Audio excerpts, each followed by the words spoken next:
Hey guys, welcome back to my channel. My name is Des, and today I have a very special video for you. So as I've been sharing my weight loss surgery complications, a lot of questions, comments, and concerns have been arising, and I don't blame you because it's scary, and there's a lot of you guys who are watching these videos who are anticipating getting surgery. Maybe you've been contemplating getting weight loss surgery, and the last thing I want to do is scare you out of that when it was still, even through all my complications, still the best decision I've ever made for myself and by myself. So anyone who is out there considering weight loss surgery, I don't want my story to scare you. I wanted to take these comments, these questions, and these concerns and take them to someone who's got a whole lot better answers than me. And that person is Dr. Michael Russo. I had the opportunity to meet him at the Bariatric Society retreat in November 2021.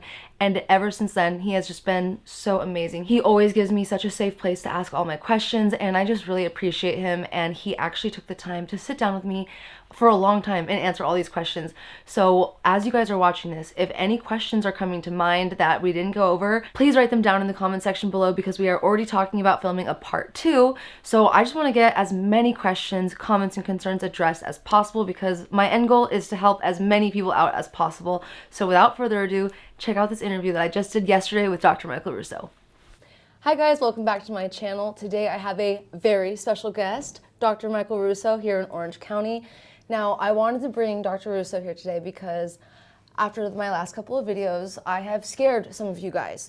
And Dr. Russo has been so amazing to me throughout the entire time I've known him for the last probably year and a half. Always been someone I can go to with any questions, especially because I've been dealing with my own personal bariatric surgeon who doesn't always make me feel as comfortable to ask my dumb questions. So he has always given me such a safe and comfortable place, and I just really wanted to take his time to just kind of help answer and like clear the air with a lot of questions and comments that I've been getting about my recent surgery, and just kind of help everyone not be so afraid of WLS, because what I really want to make clear is that a lot of the complications that I just went through could have been avoided had I not been neglected to be told of my prior results from other procedures when we knew that there was something wrong. So without further ado, this is Dr. Russo. Can you just tell them a little bit about yourself and how long you've been doing bariatric surgery and everything? Absolutely. Thanks for having me, first of all. So I'm Dr. Michael Russo. I've been practicing here in Orange County for about 8 years now. We're one of the busiest practices in all of Southern California, have a lot of patients from all around the world, actually. And we are very proud to say that we're one of the highest regarded practices in Southern California, primarily because we emphasize certain aspects of bariatric surgery like follow-up, support, education, which I feel like you were missing a lot of. So I'm really excited about this discussion because I think it'll, like you said, help clear the air and really get some knowledge out there. Yeah, definitely. I want to kind of get what you have to say about complications kind of out in the air, because after posting these videos, what I'm seeing is that I'm definitely not the only one that's been going through complications. And it seems like on these videos, there are hundreds of comments of people saying, I'm going through the exact same thing, but it was this. And I'm seeing a lot of people talk about hiatal hernias or other types of hernias, ulcers like mine. Can you just kind of like give a brief idea of like what the top complications are and why we get those complications from like bypass, and why people need to end up going from sleeve to bypass from these complications? So the complications differ between sleeve and bypass. Because you had the bypass, we'll start with bypass. So main risks, and they're not common. I mean, overall, the risk of gastric bypass is somewhere along the lines of getting your gallbladder removed. It's a very well tolerated operation. But you need to watch out for some things. So one of the risks may be vitamin deficiencies. So you can get deficient in vitamins if you don't take them. So that's part of the educational process. Some other common risks are ulcers or bleeding.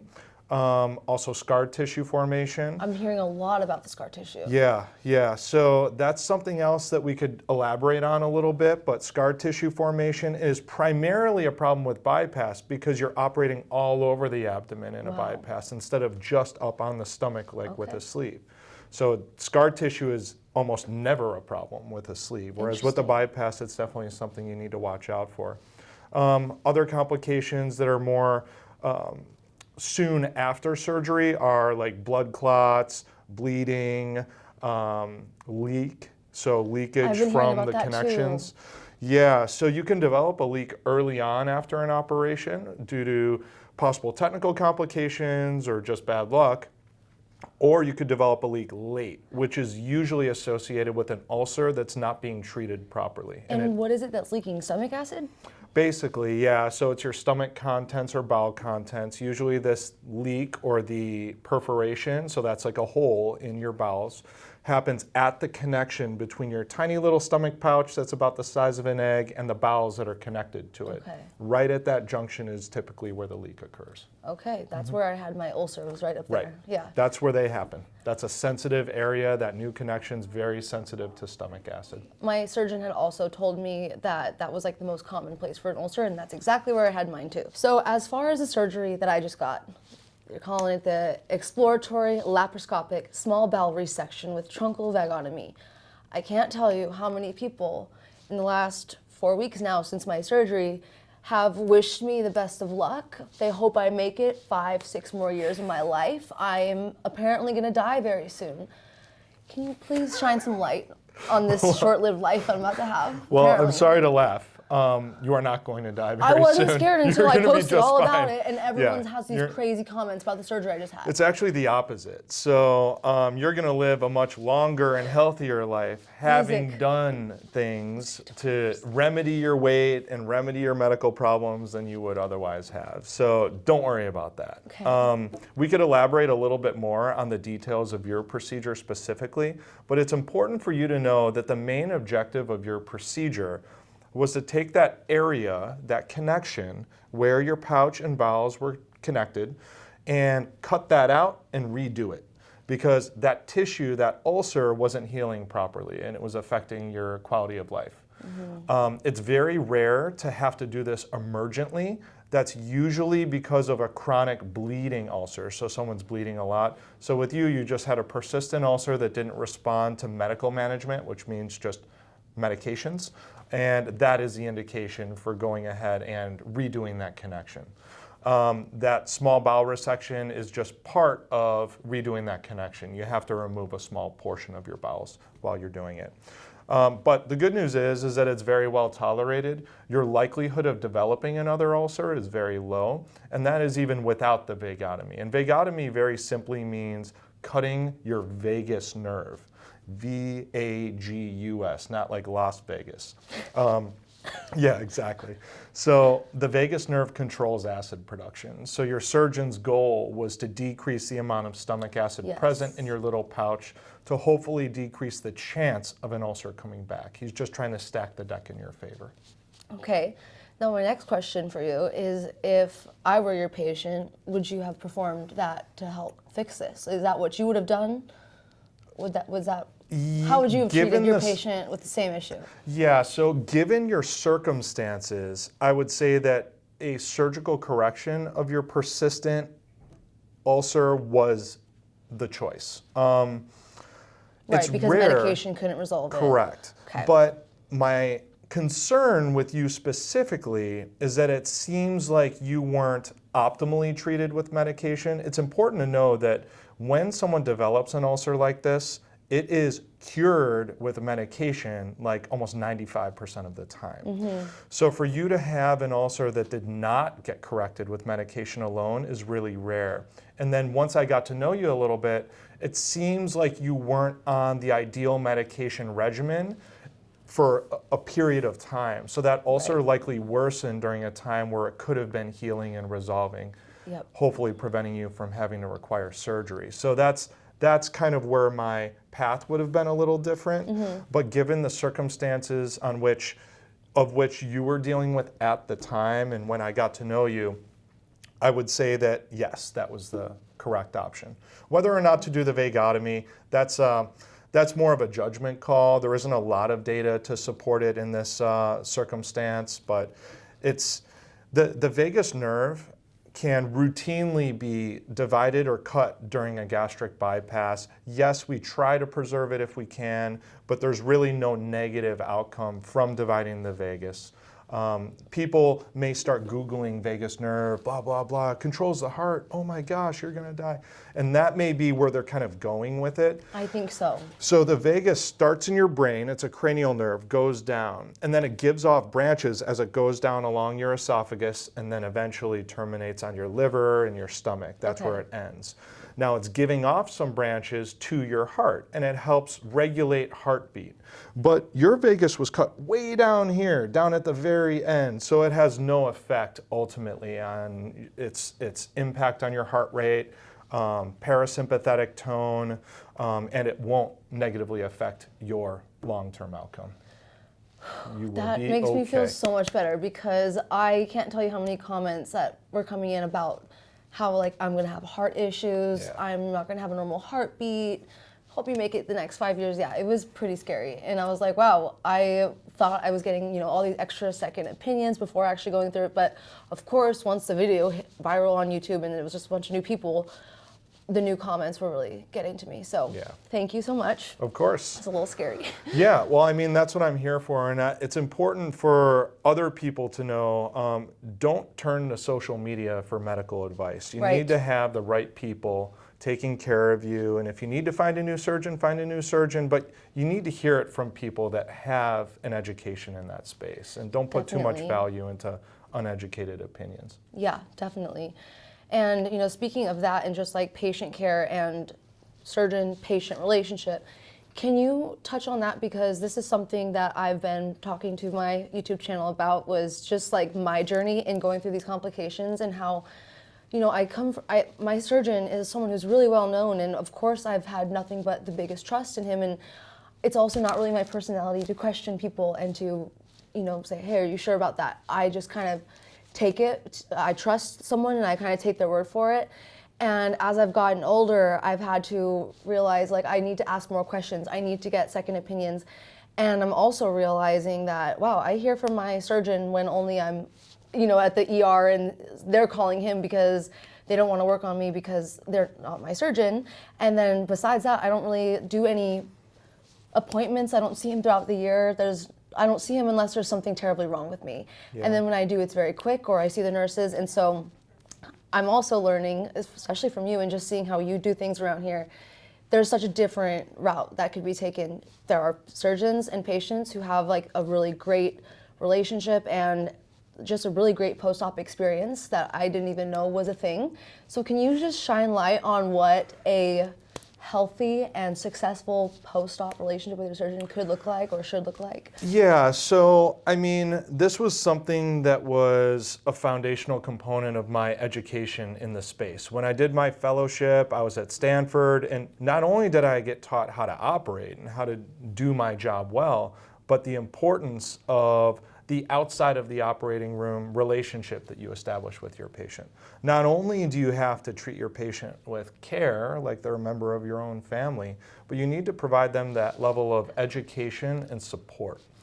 And it's not as much to deal with complications because they're so rare. This is safe surgery. It's more to optimize their results. I mean, the truth is that you're a dream come true from a patient perspective, mainly because you're so diligent and so active in terms of your compliance with that lifestyle, right? But not everyone commits to it as wholeheartedly as you do. And most patients require that level of continued support and encouragement. And that's something that's very important to provide. Ultimately, your results are determined by your compliance. And your compliance can only be good if you're educated and supported on the journey. And you've taken a lot upon yourself. But realistically, it's kind of our job to make sure that we provide that to our patients and give them that foundation for success. Totally. That's really the key.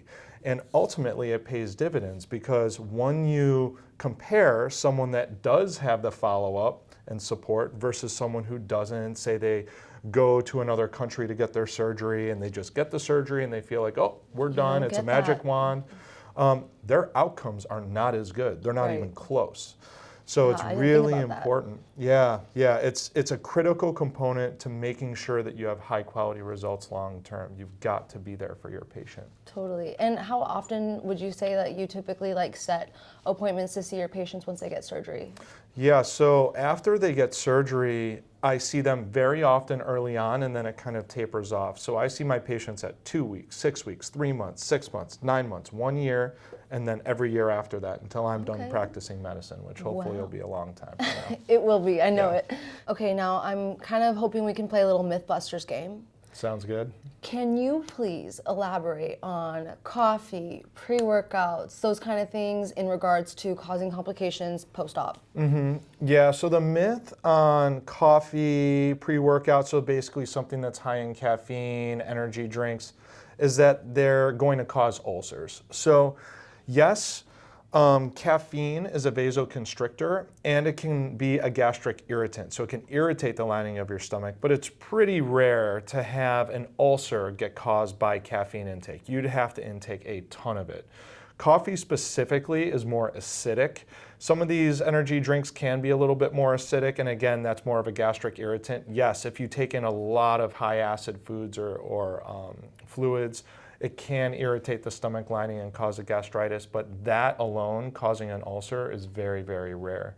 The most common causes of ulcer are number one, cigarette smoking, and number two, taking non-steroidal anti-inflammatory drugs. So Motrin, ibuprofen, naproxen, Aleve, aspirin. Can't take any of that after you have Right. weight loss surgery. Only Tylenol.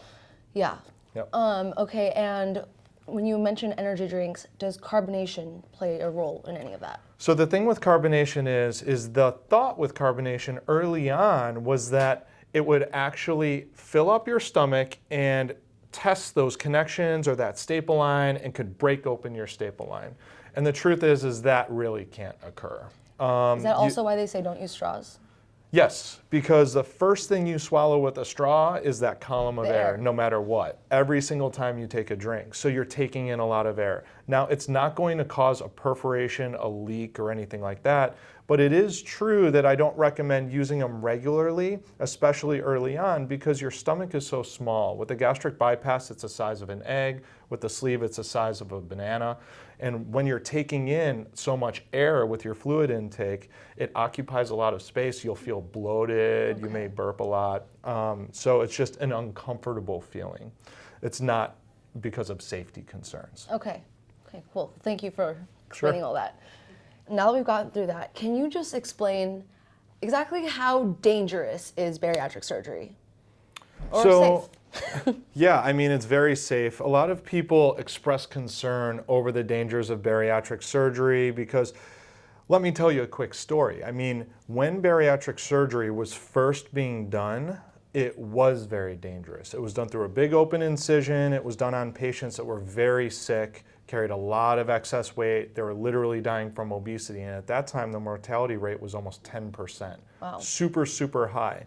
And what that did was it stigmatized bariatric surgery as being something that's dangerous. What's important to know, though, is that bariatric surgery is now being done through tiny little buttonhole incisions, either laparoscopically or robotically, and it's done on patients that aren't as sick. So therefore, the overall risk is actually very, very low. In fact, the risk for sleeve gastrectomy, which is the most commonly done bariatric surgery, is about 3 times safer than getting your gallbladder removed. And most people see that as very, very routine surgery. Wow. So it's very, very safe. So now when you compare that safety profile versus the risk of doing nothing, it's a no-brainer. The risk of doing nothing far outweighs the risk of surgery. So you really need to weigh your choices when you're considering bariatric surgery and speak to someone that has education in the space so that you get a realistic viewpoint on what the real risk is. Oh, wow, okay. And when people are considering getting bariatric surgery, would you say that the sleeve is more common because there's less complications involved? Or is it because people have a little bit more room, you can eat a little bit more, it's less scary? Why is the sleeve more common? I think it's a multitude of reasons. So in the lap band days, it was clear that patients weren't comfortable with the idea of gastric bypass. I think that there's just something inherently concerning about rerouting your plumbing, rerouting your intestines. Yeah. And that's something that people feel is too drastic a measure.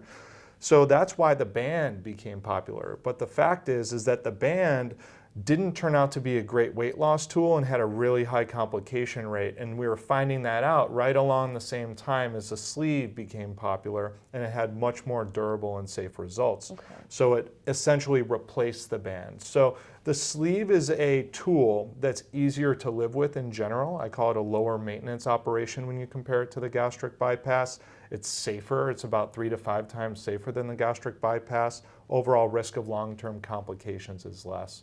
And oftentimes, patients that don't have severe diabetes, they don't need to lose a significant amount of weight, or they don't have severe acid reflux, the sleeve is really a better choice for them. Okay, so you typically would recommend bypass to people who have a bit more to lose, have more underlying health issues. Okay. Right. Yeah, right. that's why I was given bypass over sleeve. I was able to make my choice, but my surgeon really recommended that I do bypass just because the amount that I had to lose and because I've been dealing with like my hypothyroid forever since Right. I was diagnosed at 8 years old. So It's a stronger tool. I call it like taking a cannonball into the deep end of the pool instead of kind of starting out in the shallow end. okay, The thing to know though is with the gastric bypass, once you get that done, you are done for the rest of your life, essentially. There are no additional weight loss tools you could really do, so you Right. need to really ensure that you have long-term success with it. Yes, you could revise a gastric bypass, you can make it work a little bit stronger, but it's never as good as the original. Whereas with the sleeve, the nice thing about the sleeve is you're not really burning any bridges for future operations. So especially in my younger patients, I really weigh heavily on the sleeve unless there's a compelling reason not to go with the sleeve, like severe acid reflux, severe diabetes that they're trying to resolve. okay. And then why do some people need to go from the sleeve to bypass? Like, what I'm seeing so many people, and what is the like complication? Because they just say I'm going from this, or I'm told, is it because of hernias? Is it also ulcers? Is it because they're not losing enough weight? So the most common complication or side effect that causes patients to have to go from sleeve to bypass would be acid reflux. Oh, But the most common reason that patients get converted from a sleeve to bypass is due to weight regain or inadequate weight loss. Okay. And the reason for that is very, very simple actually. It's either they weren't compliant during that first year, which is the weight loss phase, or didn't do as well as they could have with their postoperative diet. Maybe they didn't have that level of support. Or long term, they went back into bad habits and they started reaccumulating weight because what they're doing is they're hormonally undoing the changes that have occurred as a result of the sleeve. So that's the most common reason that patients get switched from a sleeve to a bypass. okay. So basically, we could tell everyone the best way to avoid all these complications is really just follow those guidelines, be compliant. Anything else you would like to add to that on just ways to avoid any of these type of complications? Yeah, I mean, with the sleeve, it's really difficult to get yourself into trouble with non-compliance. For instance, vitamins. I ask patients to take vitamins every day as part of a healthy diet, but if a sleeve patient was to not take vitamins, it really wouldn't cause long-term problems. It's a lower maintenance operation. With the bypass, those aspects of compliance, like vitamin taking, avoiding cigarettes, avoiding non-steroidal anti-inflammatory drugs, is really, really, really important. You can make yourself sick if you make those mistakes. Okay. So it's so important with the gastric bypass, which is why I need to make sure that a patient is willing to commit to a lifestyle of those changes in order for me to support them on their journey with the bypass. Yeah, that makes sense. As far as sleeve versus bypass, which operation do people experience more regain from? So the data shows that with a sleeve, patients regain more weight. And truth be told, it's because it's easier to be non-compliant with a sleeve. It's easier to overeat. It's easier to make poor food choices. Sometimes people get something called dumping syndrome associated with a Yes. gastric bypass, and that's typically associated with eating the wrong kind of food. High calorie, high carb, high fat. So they have consequences for making bad choices. Whereas with a sleeve, it's pretty easy to live with. So you have a lot of freedom to make bad choices. So the primary reason that sleeve has higher weight regain is because you're able to regain weight more easily.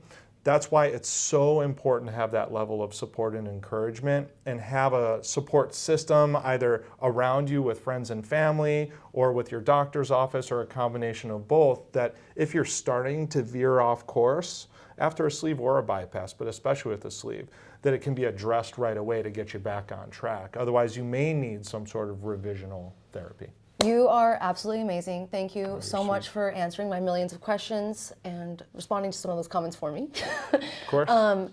Now, I know we pretty much just kept to everything regarding like that first video where I scared everyone, but I really want to encourage you guys that if you have any other questions or comments or things that you want to hear addressed from Dr. Russo or me or us together, please let us know, because we are so willing to make a part 2. And if you have any of those questions or comments, just leave them right here down below, and we would love to get together and answer any of those for you guys. Thank you so much for doing this video with me, and if anyone wants to be able to find you, where can they find you? TikTok, Instagram, weightloss_OC, definitely follow. And thank you so much for having me. Keep up the good work in terms of your recovery and putting your journey out there. Thank you. Of course. We will see you guys next time.